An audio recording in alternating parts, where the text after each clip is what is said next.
Nós temos observado muito que a partir de 2, 3 safras do material genético resistente, a resistência vai se perdendo. Por quê? Porque a pressão do fator biótico é muito elevada.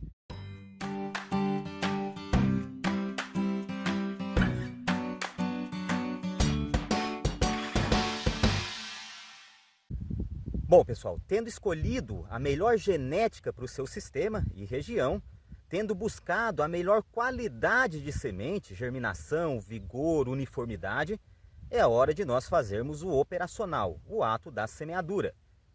E nós temos que nos atentar muito pela plantabilidade, ou seja, a distribuição dessas sementes ao longo do meu sulco de semeadura. E essa distribuição eu digo tanto na horizontal, ou seja, essa distribuição em distância, quanto na vertical, ou seja, em profundidade. Ambos vão impactar o desenvolvimento da cultura do milho. Na horizontal, nós podemos fazer algo simples, como isso que está aqui atrás. Abrimos o leito de semeadura, o sulco de semeadura, identificamos a semente de milho e vamos fazendo isso ao longo do sulco. Depois a gente estica uma trena e vai medindo os espaçamentos entre sementes. E vai, de uma maneira visual, como aqui está, identificando esses espaçamentos como aceitáveis, falhos e duplos. Espaçamento aceitável é aquele que se distancia uma semente da outra, o que nós buscamos no ato da regulagem. Espaçamento duplo, uma semente fica muito próxima da outra. Isso acarreta ao desenvolver do ciclo da cultura, uma competição intraespecífica, ou seja, entre mesma espécie muito grande. E acaba que o potencial individual de produção do milho reduz e, propriamente, a minha produtividade por área também reduz.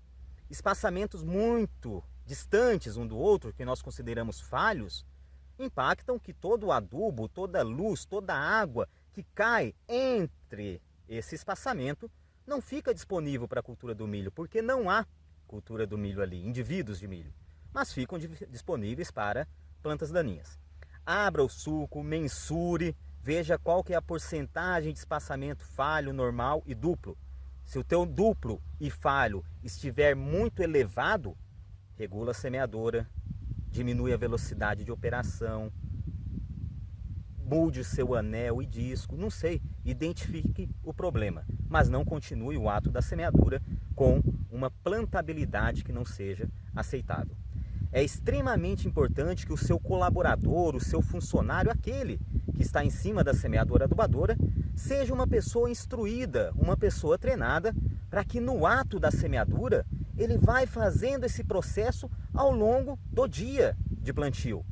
Porque é extremamente importante identificar onde estamos pecando no ato da plantabilidade, no ato da semeadura. E é claro, o controle de plantas daninhas, ele também deve ser muito bem visto, ele deve ser muito bem manejado. Nós estamos tendo problemas sérios com plantas daninhas que acometem tanto a soja quanto o milho. Caso aqui, por exemplo, do capim amargoso, caso da buva, caso da trapoeraba, caso do caruru. Então essas plantas daninhas, o manejo dela tem que se iniciar lá na entre-safra, antes mesmo da cultura da soja. E esse manejo ele tem que vir paulatinamente ao longo das duas culturas, soja e milho, se forem essas as opções em sucessões dos senhores. Tá? O manejo hoje com herbicidas pré-emergentes, que eu vou aplicar agora, muitas vezes no plante aplique, ele é uma técnica que tem funcionado muito bem e deve ser uma opção a ser inserida no portfólio de manejo de herbicidas do produtor. E é claro, à medida que essa planta de milho, que essa cultura de milho, que essa lavoura de milho vai se desenvolvendo, os manejos eles devem ser muito assertivos do ponto de vista do produtor. Alguns manejos que são primordiais.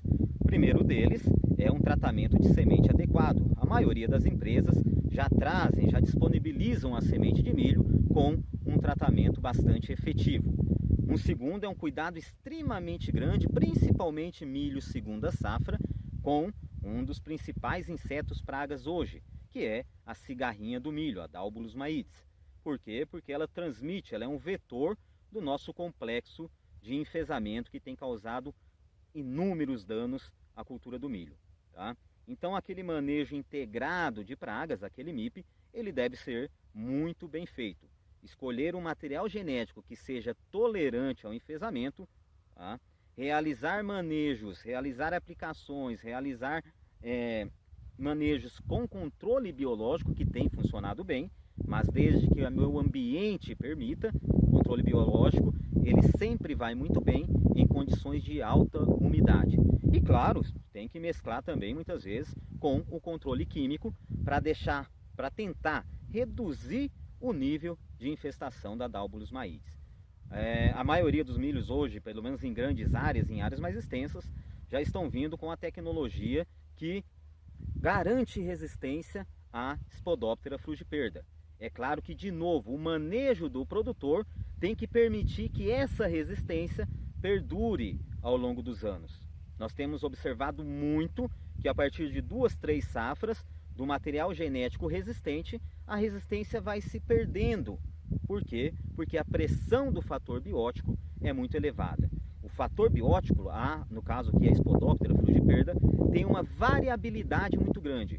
E isso garante que alguns indivíduos, em determinado momento, sejam tolerantes àquela resistência inserida na cultura do milho. E eles, claro, vão ganhando em população até que toda aquela população daquele local, daquela região, também seja tolerante àquela resistência empregada. Então aquele refúgio tanto pregado, aquele refúgio tanto disseminado até mesmo pelas empresas, ele deve ser realizado pelo produtor. Depois de todos esses manejos, é torcer, digamos assim, para que nós tenhamos chuvas regulares, mesmo no ato da floração e enchimento de grão de milho, que são fases críticas do ponto de vista de necessidade da cultura. Tendo essas precipitações no florescimento para gerar fecundação e para gerar o número de grãos por planta, e no enchimento de grãos para garantir o peso de sementes, nós propriamente podemos afirmar que teremos boas produções no ato da colheita. O ato da colheita aqui para a nossa região, ele é muito simples, digamos, de ser realizado, uma vez que nós colhemos num período seco. Para regiões mais sul do país, regiões de latitudes mais abaixo um pouquinho, essas chuvas elas são um pouco mais frequentes mesmo no ato da colheita.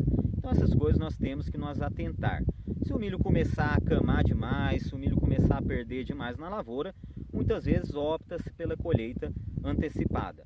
Se o milho está suportando, ele está resistindo bem, nós podemos avançar a colheita para pegar uma janela de menor umidade e assim garantir um menor desconto no ato da entrega. Bom, senhores, então eu espero que essa segunda safra seja extremamente produtiva e que nós mais uma vez tenhamos recordes de produção. Um abraço a todos.